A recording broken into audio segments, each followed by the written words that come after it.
Home Minister of India. So how do you see this development in the Manipur? I was just trying to check it, about this information. I got it just as I landed in Delhi today. Now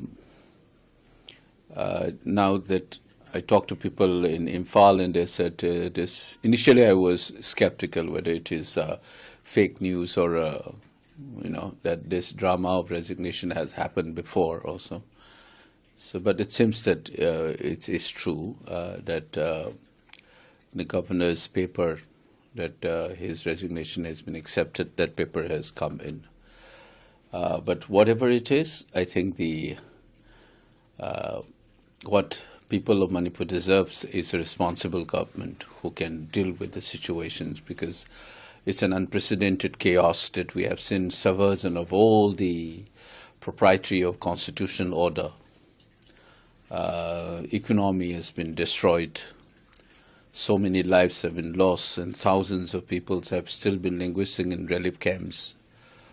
So we deserve a responsible government, and I think that's the first thought that I have. So what will be the governor's rule or a new CM? What will be the next? It is very tricky. Incidentally, tomorrow we are supposed to have our assembly sessions, because you have to have this within 6 months period as stipulated in the Constitution.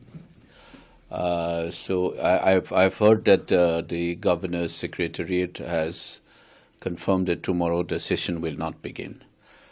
But as of now, there is no formal notification of President's rule being imposed. When you put the assembly under animated suspension or dissolve, either way, it will be what is conventionally called President's rule, Article 356. That hasn't come in, so we don't know. Tonight, are they going to install the new chief ministers? By tomorrow, at least, it has to be done. Otherwise, the assembly has to be convened, or otherwise, assembly has to be put under animated suspension or dissolved. Either way, and the government of India have to take over, or else a new chief minister takes over. That's the situation. So we will be watching till tomorrow.